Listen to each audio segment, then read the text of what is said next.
So welcome everybody to Befriending the Shadow, a coach's adventures in the swamplands of the self.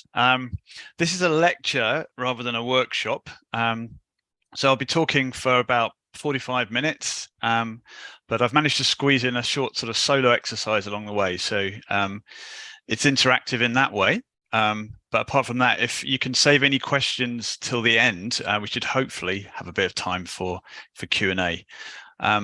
I'm not great at monitoring chat, but if you have an urgent issue with sound or something technical like that, then Shabir, my colleague, maybe Shabir can give a wave. Shabir Ahmad, you can message him and he'll be kind of keeping on top of chat a little bit and letting any latecomers in.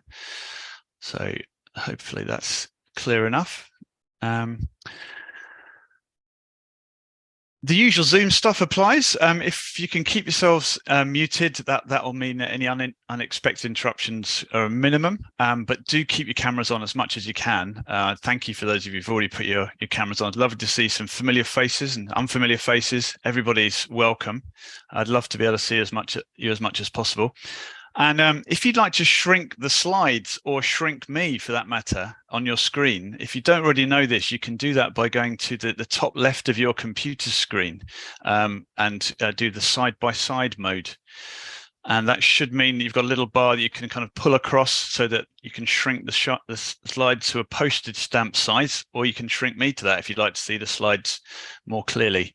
But if you're on a phone which doesn't do that, apologies. I've done a sort of ruthless cull of unnecessary slides this afternoon, and I'm going to turn them off whenever I can remember to. And you will get all of them afterwards. I'll sort of share a link where you can find them at the end of the lecture. What else do we need to know? Yes, I believe these lectures carry some CPD credits, and so we'll be sharing the link where you can sign up for your attendance certificate towards the end, along with any contact details. And as I say, the lecture's been recorded, so you can review it later or share it once it's up on the Animas YouTube channel. All right. Okay, so with all that out of the way, welcome to tonight's Animas lecture. I'm Nick Thorpe, and this is Befriending the Shadow, a coach's adventures in the swamplands of the self, which sounded really humorously tongue-in-cheek when I dreamed it up for Nick Bolton a few months back, but I'm noticing now it suddenly feels a bit melodramatic, like I've lifted it from The Hobbit or as somebody pointed out last week. Or maybe that's just my self-critical shadow talking, because the shadow can be pretty tricksy like that, as most coaches will attest.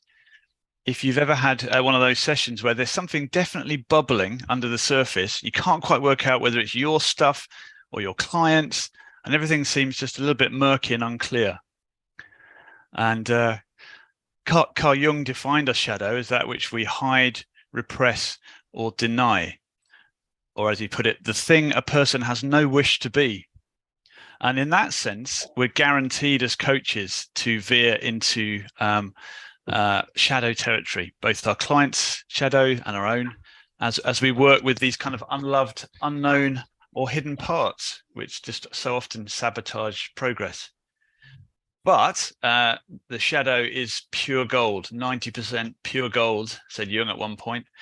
So how do we unearth and integrate these positive qualities of our best selves?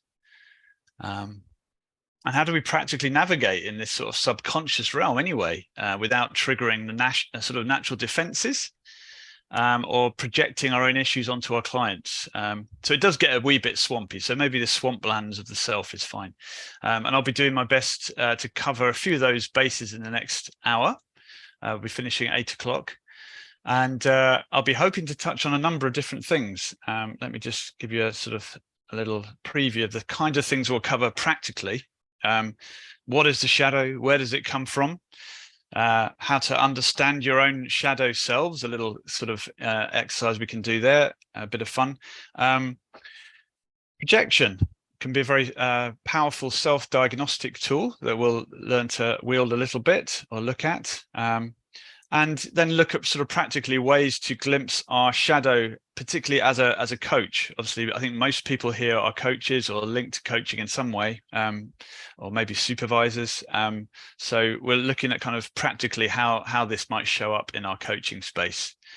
A little sort of hint towards mapping the shadow. I hope I've got time for that. I'm just kind of trying to squeeze quite a lot in, but there's a couple of different maps we can use, including the Johari window, and also then kind of working with shadow practically with our clients, but mostly with ourselves, because we kind of need to start with ourselves a lot of this stuff. And fingers crossed there'll be time for a bit of Q&A at the end. Okay. And in the same way that we need to apply this stuff to ourselves initially in order to discover how we might offer it to our clients, I'm going to speak from my experience of working with shadow, both in myself and in my clients. So that is not always going to be pretty. So I'm going to tell you a little bit about me, so you know who I am if you haven't already met me. And first of all, I'm going to tell you about the shiny bit that's above the swamp, the bit that I'm very happy to tell you about, what Jung might call my persona, the part of me that I kind of project into the world. So I'm a coach, I'm a supervisor, I'm a trainer for Animas on the Advanced Diploma in Transformative Coaching. I've got a private practice based in Edinburgh, where I live, where I don't so much niche as sort of spread myself across various fascinations, including midlife transition, spirituality, rites of passage. I participate in men's circles as well, using a form of shadow work. And before that, before I became a coach, I spent my first 20 years of work as a national newspaper journalist, which gives you plenty of insight into shadow, collective shadow, I guess, in that case. Also a travel writer, and I authored 3 self-discovery memoirs, thinly disguised as travelogues. So I've kind of done a lot of digging in my time, and now here I am as a coach. The more shadowy, kind of less CV friendly bit below the surface of the swamp, if you like, is probably more important to my subject tonight. So I'm going to do my best to share my experiences and some client work, but also weave in a bit of theory as we pick our way through these swamplands.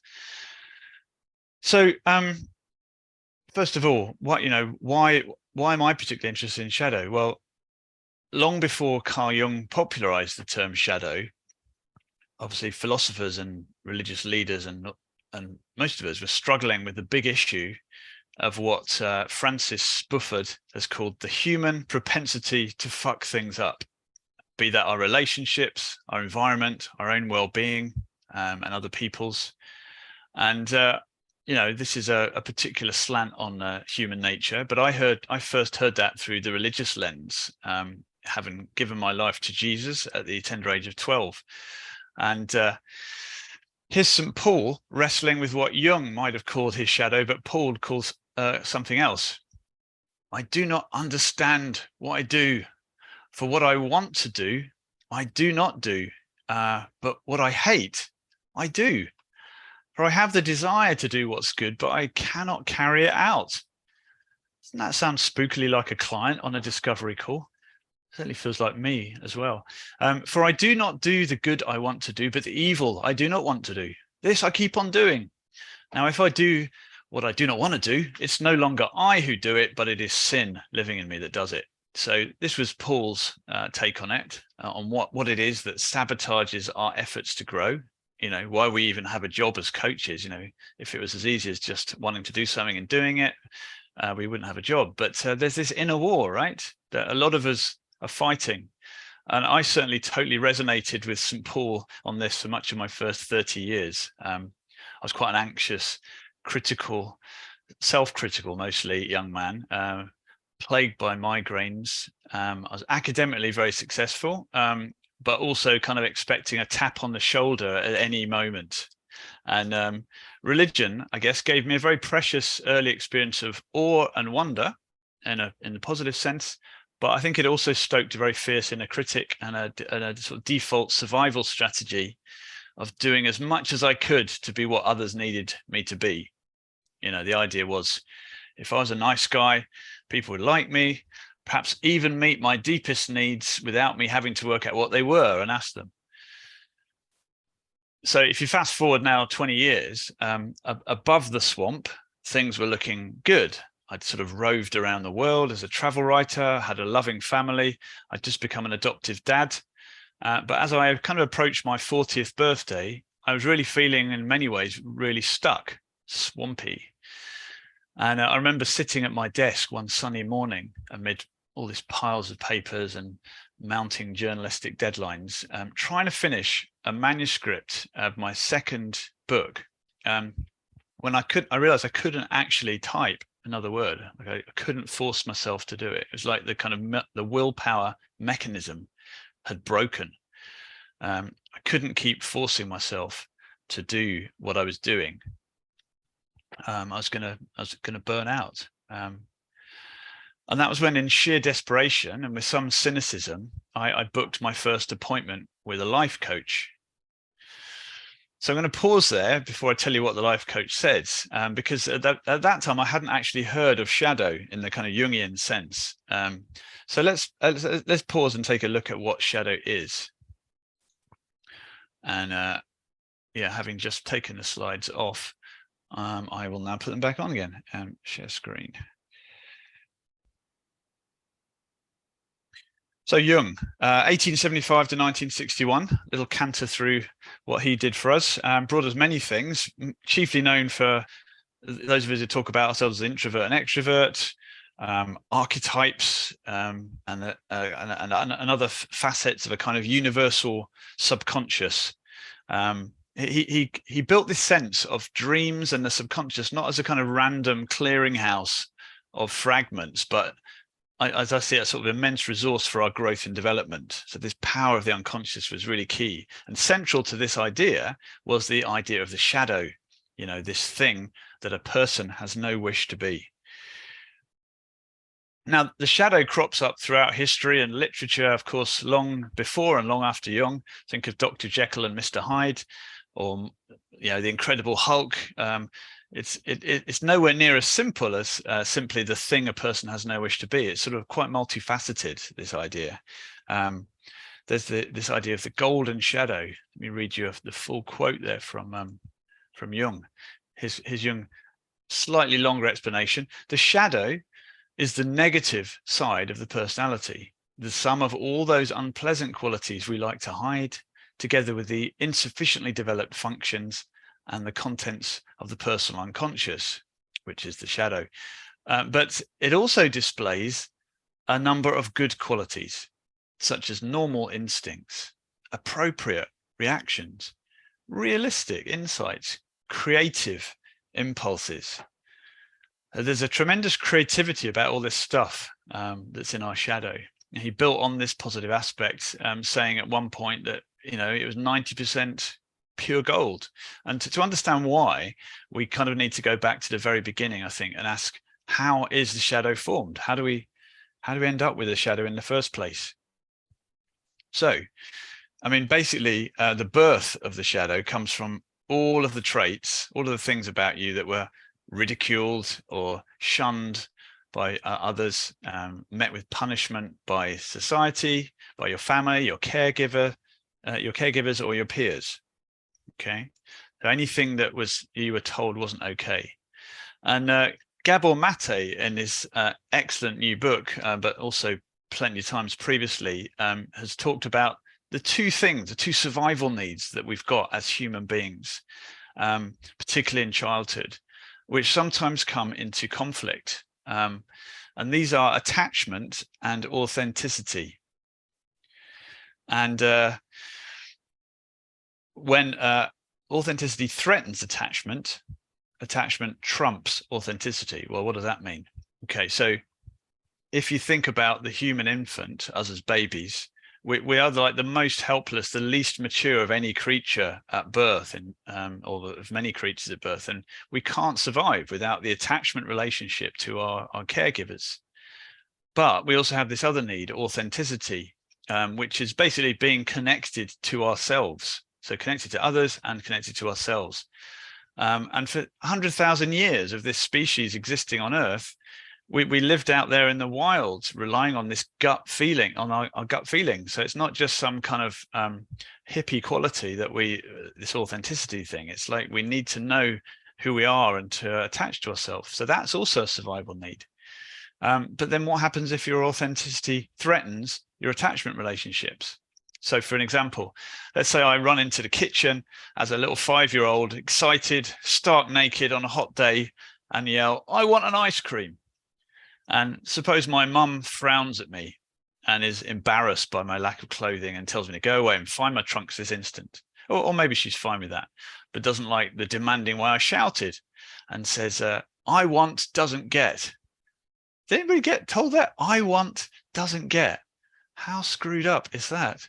I mean, the message I receive in that instance, if I'm a particularly sensitive child, is that good little children don't show their bodies, which are somehow naughty, or that to get something I've got to not want it. Otherwise, I'm not going to experience the love that I need, but this chastisement. So I've got to stay attached. There's no way I can't stay attached to my mum. So guess what? I'm going to suppress my authenticity every time. So it's a little vignette of how it might happen, how the shadow might be formed. This is one of the ways, anyway. And so in order to retain the life-giving attachment to our caregivers, we learn to suppress our authentic impulses. But it goes much wider than our families, obviously. Anything that's deemed bad or immoral by society, anything that's frowned upon by our peers, all the traits that when we initially met them were kind of met with ridicule, they all get stuffed into our shadow. And actually, Robert Bly has written a beautiful book about the shadow called, I think, something like The Little Book of the Human Shadow. Maybe he describes it as a bag. It's enormous. Imagine a big bag over your shoulder that each time something is shunned by your caregivers, you sort of stuff it in. I better not be demanding. I better not be angry. Oh, I better stuff that in. And we spend our whole lives doing this. Until we're 20, according to Robert Bly, we spend our lives deciding what parts was to put in it. So it's an enormous great thing behind us, like a shadow. And then we spend the rest of our lives trying to get them out again, all of the qualities that we've put in. And I mean, I love the portrayal of the shadow in Philip Pullman's work. It's a wonderful metaphorical presentation of kind of this process of sort of losing attachment to yourself. So all the children there, as you probably know, if you've seen the series or you've read it, are born with this kind of wild, intuitive animal companion called a daemon, which in the case of Lyra, who is the protagonist, the main character in the book, hers is called Pan, a little pine marten demon, eventually. And then there's this kind of magisterium, which is a very thinly veiled version of the church, I think. And it seems intent on severing people, children, everybody from their animal demons, their kind of, I guess, their shadow selves almost, to try and rid them of sin, or dust, as it's called in the series. So yeah, we're back again to this war between what the authorities, what society sees as perfection, and this beautiful, feral, and sometimes difficult business of being in touch with what is basically our shadow. So which leads us back to kind of what are we supposed to do as coaches about this, either in ourselves or our clients? Well, here's what happened at my first coaching session ever. I'd never been to a life coach, and I went for my first free session, and I told my coach about this war between my kind of inner boss, this kind of fascist willpower junkie inside me who got me to do things with deadlines and stuff, and then this really tired, stubborn part of me that just dug its heels in, that was just refusing to work. And she wondered, in the way that all the best coaches wonder lightly, whether I had considered thanking my inner boss. And I looked and said, "You're not hearing me here. This part of me is making my life a misery." But she kind of pursued it and said, "Well, I just wonder if you might actually have put him there for a reason originally, and if you acknowledge him, maybe he might quieten down a bit." It was a suggestion, I guess, for me to pick up or not. And I kind of tried it on the way home. I was on my bike. I remember all this kind of this angry, sort of cynical stuff in me came up after it. What did I do? New age nonsense that was. People call that worth money? My goodness. And instead of just going back into the battle, I sort of said thank you. So like a call center worker, I said thank you for your contribution. I hear you.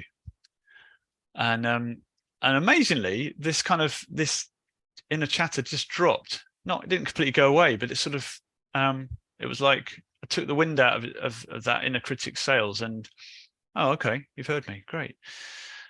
Now, it's taken me a while to fully internalize what a revolution that moment represented. It was from a kind of conception of myself as a kind of warring collection of parts to a kind of maybe a family, or kind of bringing acknowledgement to each other.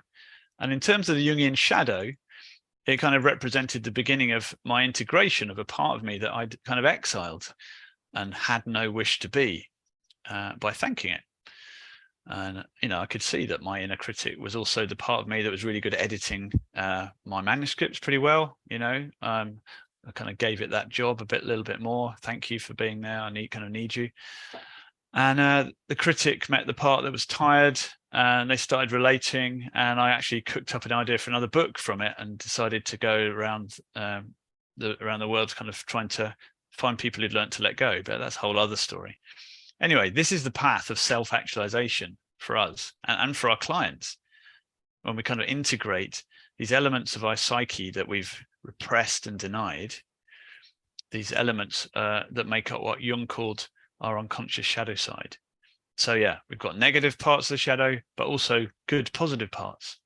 And what I particularly love is that we become fuller human beings. So Jung rather beautifully pointed out that the point of life is not actually perfection, which is of course impossible, but wholeness. Wholeness. We get to be whole if we carefully start to look at our shadow. So let's do a little bit of exploration ourselves here, a little thought experiment. Let me just share the screen again. So I'd invite you to find something to write upon.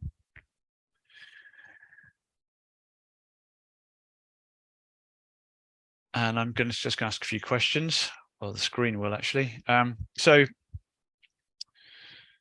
if you can answer from your gut instinctually rather than overthinking it too much, that'd be great. So just think of somebody that you really admire for how they live their life. Okay, could be anyone at all, whether you've met them or not. But don't choose something because of something great they did. It's rather how they live, their way of rolling, who they are, and just write their name down in front of you on a bit of paper on your screen.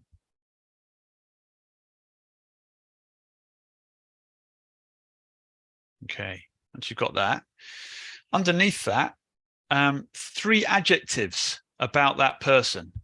So you're choosing the qualities that you most admire, most respect about them. 3 adjectives, just 3 words. Why do you admire them? And then if you've got 3, underline or circle the big one for you. Like, what's the main one here?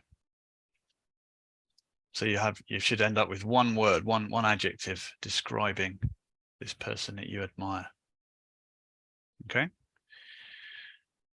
So next task, once you've noticed kind of what that feels, is to think the opposite. Like, think of someone you don't respect, perhaps even dislike, again, based on how they live their life. Could be anybody at all. It's the first person that comes to mind, somebody that actually repels you in the way that they live. And again, 3 adjectives, 3 words that sum up what you don't like about them, why you disrespect them. And again, what's the big one? What's the most repellent thing? What's the most important of those words? Okay, so once you've done those 2 things, you should have now 2 words, 2 qualities. Which means the big reveal, according to Jung and Bly and others, These two qualities represent your shadow. They are the positive and negative polarities you are given least permission for in your life. Let's see how that lands. Is it true? Could it possibly be true? Where do these shadow qualities show up for you in your coaching or your personal life? How might your awareness of them help you? So, I'm going to let that land a little bit. It can be a kind of a bit of a light bulb, or it might just be not a light bulb. But hey, I want to tell you a little bit about what happened for me when I kind of did a sort of similar exercise. Basically, my negative shadow polarity turns out to be Donald Trump. Which, yeah, I had that reaction. I went along to a workshop full of very nice liberal people just after he was elected, and we were challenged in this meeting to just, instead of kind of getting angry, just go inside and identify your inner Donald. Who is your inner Donald? And I was like, I'm nothing like this idiot who thinks you can build a wall and that will save you from having to relate to struggling human beings over the border. I have nothing at all in common with you or anybody who votes for you. Oh wait, I guess I'm kind of building a wall. Oh dear. And in all seriousness, there is a part of me I've identified since then. In fact, I was exploring in shadow work only yesterday. This kind of counterpart to my very nice guy persona, who's a bit like the hitman Mike in Breaking Bad. He's just he will get me out of the building. And in terms of building walls and kind of protection, he's really quite badass. And so it was kind of helpful for me to start to notice this part of me that wants to build a wall, wants to push you away. So that was part of my shadow. And then do remember, if you're struggling with who you've ended up with there, that the part you admire is also you, is also your shadow. How do you feel embodying that quality? Where in your life do you see that part, that thing that you admire in that person? And why might you be trying to suppress it? Because this is your golden shadow in the Jungian sense. And just to share a little bit what came to me on this one. Sorry, it's not very interactive, this is it, but hey, that's a lecture. But at the end, there'll be plenty of interaction then. So the person who came to mind easily for me for this one is instantly my friend David Drysdale. And there's a few names in here I can see who will know David as well. He was a trained shadow worker and a coach, and he kind of befriended me at a really important time in my life, not that distant from the oops, here we go. Let's get some photos up. So this is David on the left there in the middle in the red, with myself and another friend, Francis. And yeah, he was somebody I really looked up to. And it was a time in my life when I was feeling there was almost nothing positive about being a man.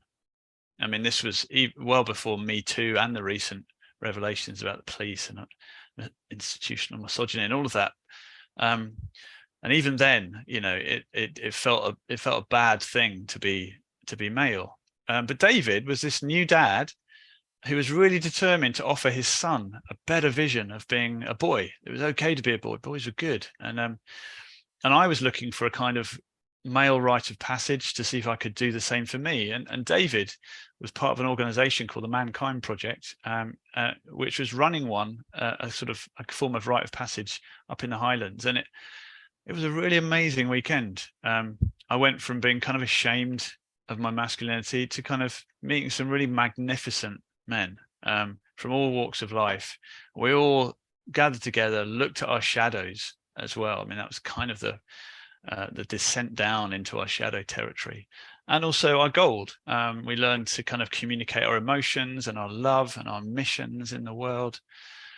And so, the adjectives I would use for David were things like open-hearted, inspiring, a leader who wasn't afraid to be vulnerable, things I'd never have dared to believe of myself. And I actually went to work for him in the non-profit he ran called Fathers Network Scotland. And we tried to encourage dads to be more involved in family life, fought for flexible working, encouraged healthy emotional literacy. And then right in the middle of this campaign, Year of the Dad, that we're running with the Scottish government, David got cancer, a really malignant kind. And he was paraplegic within 24 hours and then spent the next 14 months fighting this thing. Many of you know him and knew him, I should say, because he didn't survive it. And so I got to accompany him along with others through 14 months of this journey towards what turned out to be his death. And it was a really shit way to go, leaving a young family. But he kind of modeled the sort of meaning making that Viktor Frankl did espouse in Auschwitz. That kind of freedom, many of you will know Frankl's work, but that freedom to kind of choose to respond rather than react to what happens, that last freedom really, to choose our response. And David was in a lot of pain, but he actually told me once he wasn't suffering because he wasn't allowing himself to believe the story that this shouldn't be happening to him. Wow, talk about a reframe. Anyway, the last time I saw him in the hospice, I really tried to tell him about all the things I admired in him, to really kind of show him, what a golden guy he was. I told him a lot about his leadership and his vulnerable strength. And I was getting very emotional, and he was kind of waving me over and looking a bit impatient through his bed. And so I went over to hear him, and I bent over and he said, "Nick, go look in the mirror." And so even then, he was trying to help me to sort of take back my golden projection onto him. And he was the guy who taught me about golden projections, and to step into something I wasn't yet accepting in myself. So that was the last thing he said to me. But I'd like to think that he would love tonight's topic, and I still feel the encouragement that he brought. So anyway, that's a kind of personal angle there on what is essentially projection. So let's get all technical again and go back into coachy mode, and think about how we might use this as coaches, and how do we first detect our projections and then withdraw them and integrate them back into us. Some pictures of David before we go there. Why love matters. Exactly. So projection is one of the commonest psychic phenomena. Everything that is unconscious in ourselves, we discover in our neighbor and treat them accordingly. Okay, so it's like a sort of projector where we're not yet ready to see it in ourselves, whether that's negative or positive, and we put it on someone else and notice it in them. It's like kind of having colored lenses in our spectacles. So if I'm in denial about the fact that my lenses are red, I think the world is red until I notice that I'm wearing red glasses. So this isn't new. Let's look at some kind of common phrases that we kind of instinctually know this, right? It takes one to know one. Yeah. The person who accuses you of something is often one themselves. The pot calling the kettle black. If you spot it, you've got it. If you're triggered by it, it's probably part of you. And Jesus, I kind of went back to this story, this little parable that Jesus told to the Pharisees, who were the kind of fault-finding kind of religious leaders of his time. You hypocrite, first take the plank out of your own eye, and then you'll see clearly to remove the speck from your brother's eye. So it's a perfect kind of evocation of of projection. And hypocrisy, I guess, in that sense, is really just a public outing of projection, perhaps. So Jung says, the best political, social, and spiritual work we can do is to withdraw the projection of our shadow onto others, from others. So let's think about how we know if we're projecting. It's kind of humiliating to realize we are, but these are the ways that it might show up for us. And this comes from psychoanalyst Molly Tooby. And this is from a really good book, almost like the Bible on shadow for me. It's got loads of different writers in it, called Meeting the Shadow. And I'll be sharing some resources at the end, of which that is one. But first of all, in our exaggerated feelings towards others, we just can't believe they do that, and it feels slightly out of proportion, the feeling to the thing. Even for us, we can feel it's, why am I going so off the handle about this? Maybe it's a projection. We might get feedback from others who serve as our mirrors. It could be positive or negative. You might get it in 360 feedback, but it can come from this sort of unknown sector. You might not even recognize it, but there might be more than one person who can feed it back to you. And we might have this same effect on different people. Oh, that's interesting. They said that to me as well. Maybe there's something there. When we repeat the same story about different people, so if we start to see the same behavior in others, gosh, everyone's so unreliable and flaky. Oh, really? That was a sore one for me, actually, but I won't go into that. And in our impulsive and inadvertent acts, so Freudian slips, I don't have any examples from coaching for this, but I love that Jim Naughtie on the Today program on Radio 4 once was interviewing Jeremy Hunt, who is still around, of course, in the government, and but he called him something rhyming with Hunt by mistake, very loudly on live radio, and it was possibly more of an accurate description of his political views than he wanted to let known. Unconscious bias tests show us our shadow by measuring how long it takes us to kind of steer around these slips, and how long we have to delay to stop ourselves automatically connecting a quality with something else. And yeah, classically, a Freudian slip, the one-liner about Freudian slip is when you say one thing and mean your mother. So also in our exaggerated anger about other people's flaws, we're definitely just triggered rather than simply aware.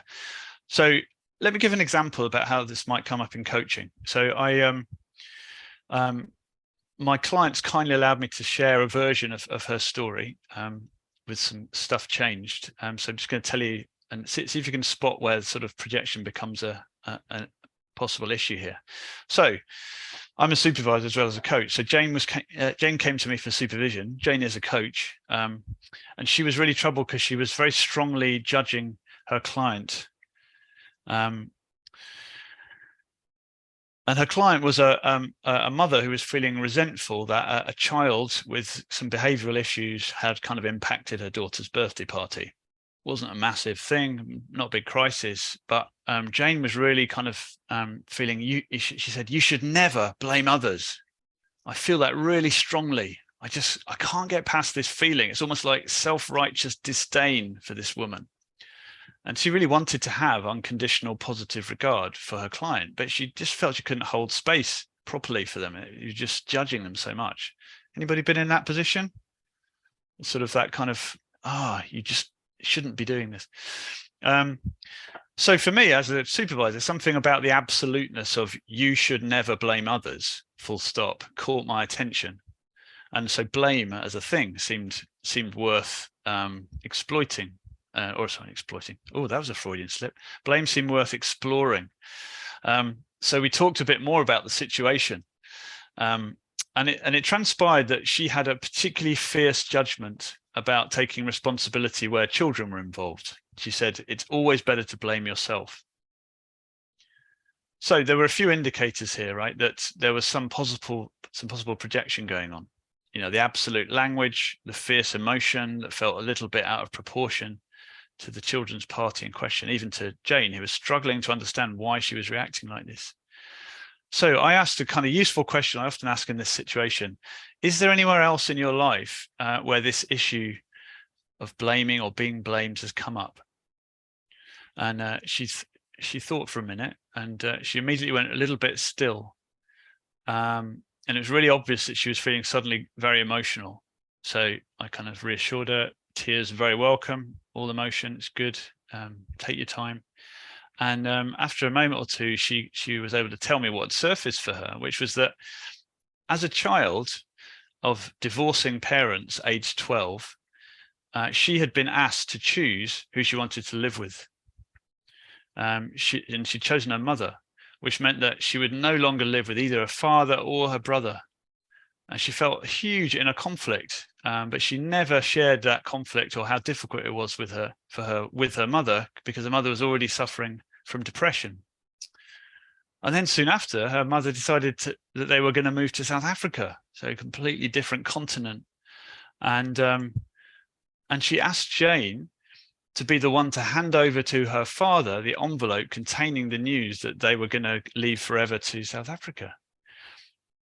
And Jane blamed herself for all of it, she said, because she did what her mum asked. She gave the envelope, left her country and her family without complaining at all.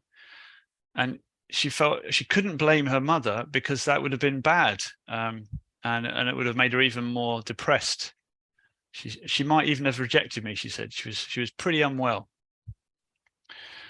So we talked a little bit about projection, and the process in where we sort of stuff things down, difficult feelings down, and the idea that then sometimes the things we most fiercely feel about others are sometimes the things we find hardest to face in our own lives. So I kind of I think I introduced that topic. I'm trying to remember if maybe Jane already knew about projection, but we talked about it anyway.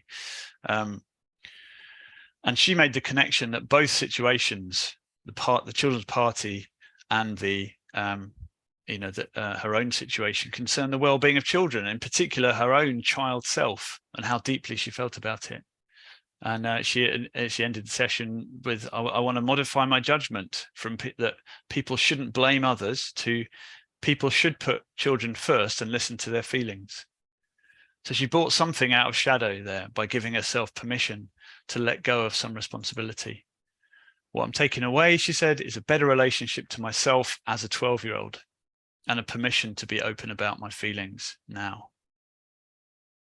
So that's just a little vignette example of kind of how this might show up for us.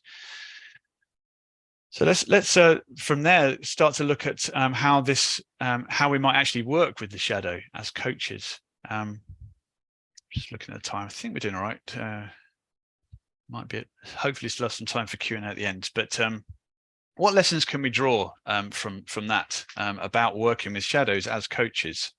And here I'm thinking, where we're not even sharing stuff with our clients, this is just how we as coaches do it. So number one, notice our own triggering, and then bracket our projection. So actually, I did this in the supervision session because I felt kind of angry towards Jane's mum at a point, and I just bracketed that. I don't know what that was, but it wasn't anything to do with Jane. So we're learning to kind of bracket our possible projections and ask, where in my life am I like this? If I'm feeling this strongly, where am I like this? So we're owning the projection. This is my work mirrored in the client. And this is a great reason, shadow work generally is a great reason to get a supervisor or a supervision group as kind of allies and fellow shadow watchers who can spot stuff in us that we can't see in ourselves. So we're doing our own work before working explicitly on the client shadow. And with some acceptance, as Carl Rogers says there at the bottom, a curious paradox. When I accept myself just as I am, then I can change. Now, if we get onto the client's possible shadow, so if you suspect that a client may be projecting their own shadow, again, where in your life does this show up for you? Might be a kind of an open, non-accusatory question that can really open things up.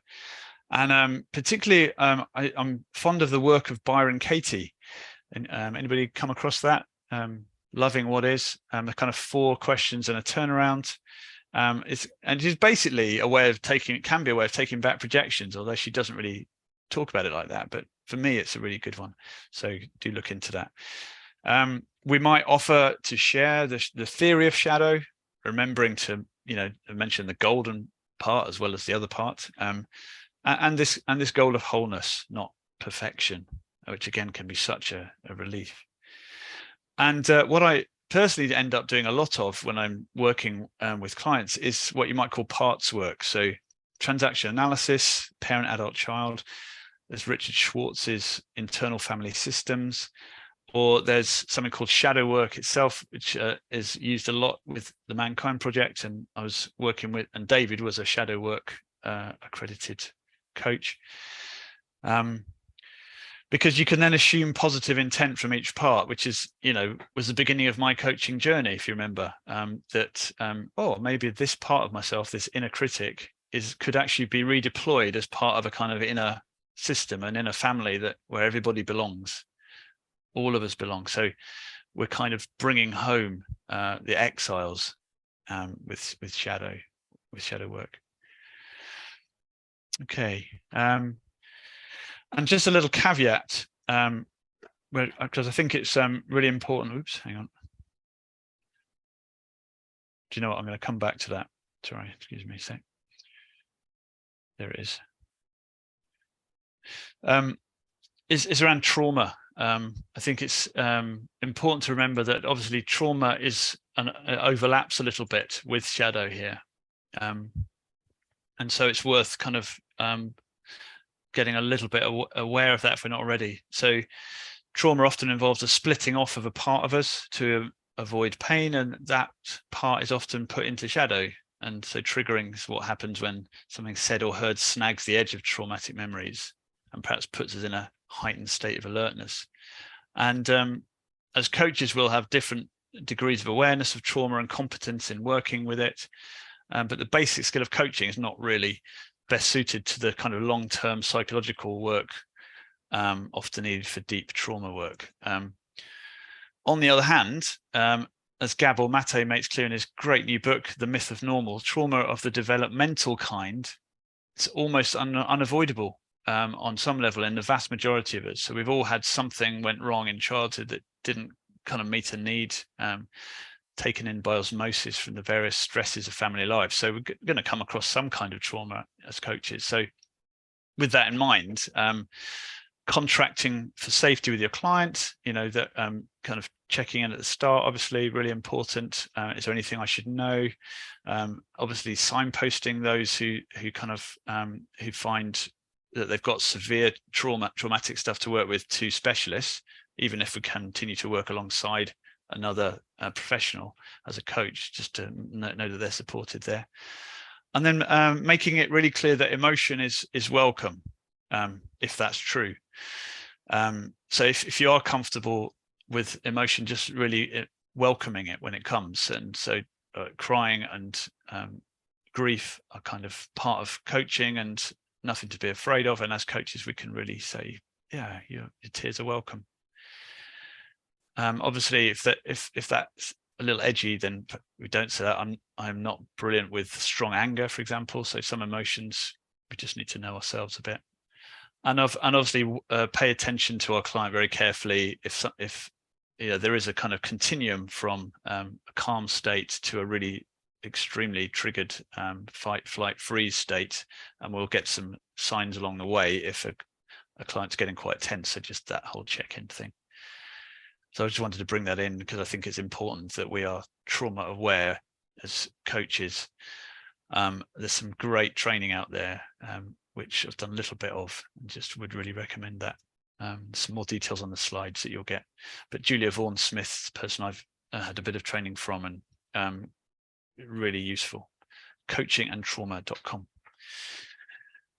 Okay, we've got about 12 minutes. Oh my goodness. So I think it's high time I open this up for some Q&A. And I think just to make the maximum use of the time, if you would mind writing a sort of really succinct version of your question in chat, then I can kind of pick up the ones that I can do most justice to with the time, and hopefully take it from there.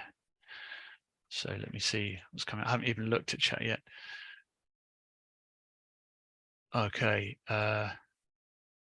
Internal family systems. Yes, I just Google Richard Schwartz and his work. Some really good sort of both talking books and books there, and some really good guided meditations as well on Insight Timer. There's lots of people. Okay, Kat, thank you.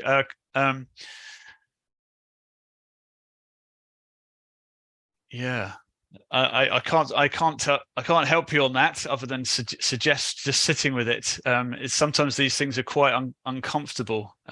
Giving yourself permission to be dishonest I think sometimes giving ourselves permission to, so a parallel here would be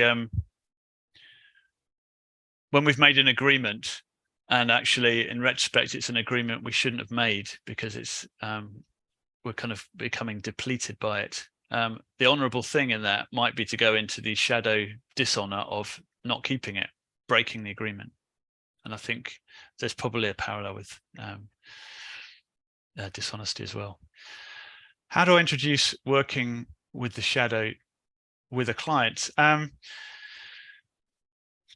would probably ask permission to say there's a theory here that might be useful if you're willing to hear it. And shall I tell you a little bit more? I might signpost a client to some online resources about it. But basically, I'd use we language all the time. As humans, we tend to stuff down things that are not sanctioned by those around us, and actually some of our most beautiful parts are our shadow parts. I find the sort of the animal analogy really good here, and the kind of the Philip Pullman thing. Often if you sort of talk to clients playfully about sort of what's your favorite animal, what's your spirit animal, almost, or if that's not your language, kind of what would your a kind of animal that could represent you be. There's something completely unshadowy about animals. They just are who they are, and in the same way that we love our pets, I think that sometimes that can help people access a sort of wild side, let's just say, the side that's instinctual. Just off the could I recommend a book that gives a general introduction to shadow work? Yes, I can.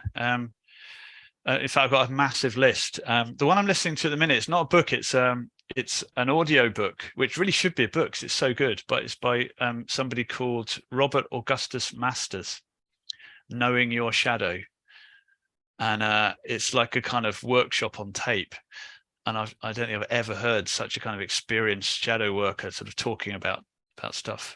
So I'm actually in the middle of that at the minute. I'd definitely recommend that. There's a book I mentioned earlier, which I can't remember the name of, but it's on a big list that you'll get in the slides. Yeah, I'd say Robert Augustus Masters for a general introduction.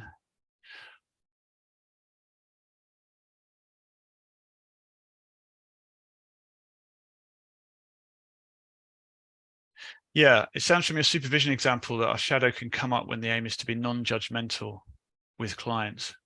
Are there times when we share this with clients? When we might share our judgments, you mean? I'm assuming that's what you mean. There might be, yeah. I mean, there's sort of once you've bracketed it and done your work and thought, is this me or is this them? I guess a challenging question from a coach is part of the competencies that we're espousing. We want sometimes to push our clients a little bit and challenge them, and sometimes we might offer something that might come across as a judgment, and then we roll with it. I like Debbie Ford's The Dark Side of the Light Chasers. Yes, great.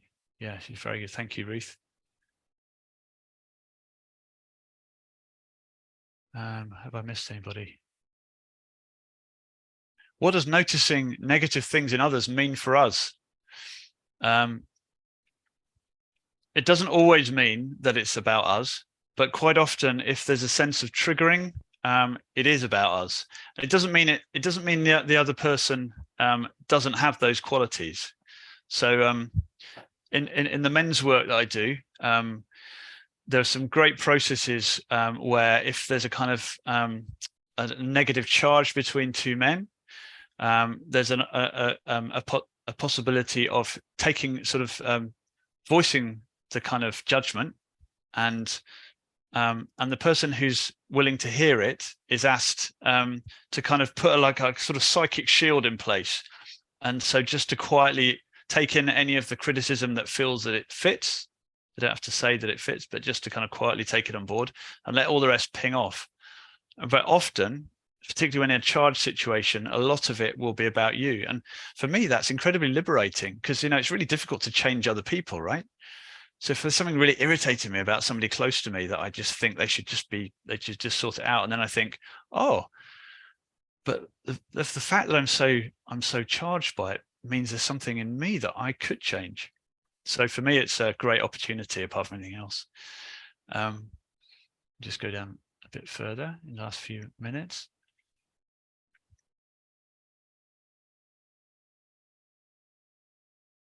I'm reading Peace Be Shadow Work. Peace Be Shadow Work. Thank you, Marcel. If you want to mention the author there, that sounds great. Yes, Insight Timer is a brilliant app. Free, just loads of different free guided meditations and all sorts of stuff, including loads of internal family systems by Richard Schwartz. He'll kind of guide you through getting to know different parts, bringing them into the fold, and so on.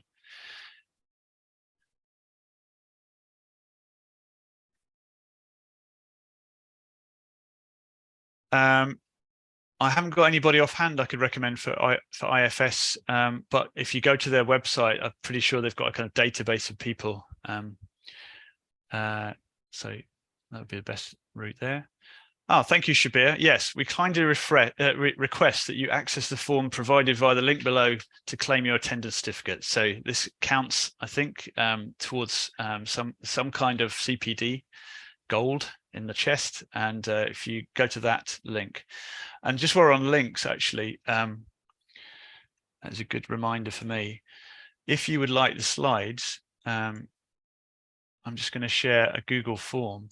I would love some feedback on how this has been for future things, and also love to know if you would like to be kept in touch if I'm doing anything else. So here's a link that you can go to. No obligation to fill it out beyond just your email, so I can send you the slides, and I'll send you that in about a week. Okay. Sorry, no explanation. There is a link for the slides and feedback.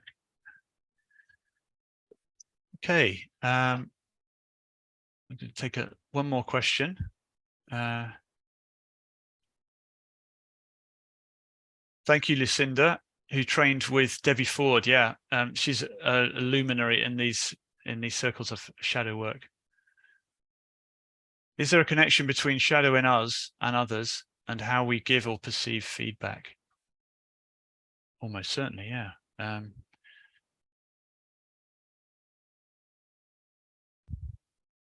Yeah, I would imagine myself, I'm going to be far more sensitive about feedback that's anywhere near to my shadow, anywhere near the stuff that I'm trying to keep down.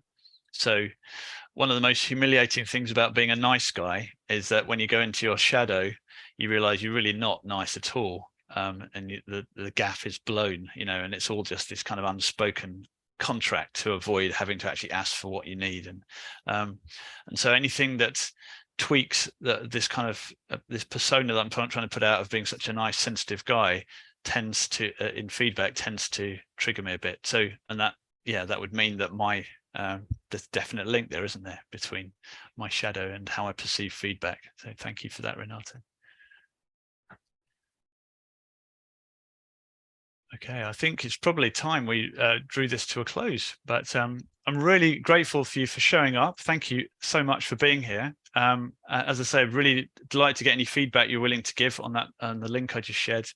And I hope you feel it's been worth the sort of trek through the swamplands and have got a little sense of kind of how rich this can be for us as coaches, not only to give to our clients, but to get ourselves from doing the work ourselves. So thank you so much for showing up.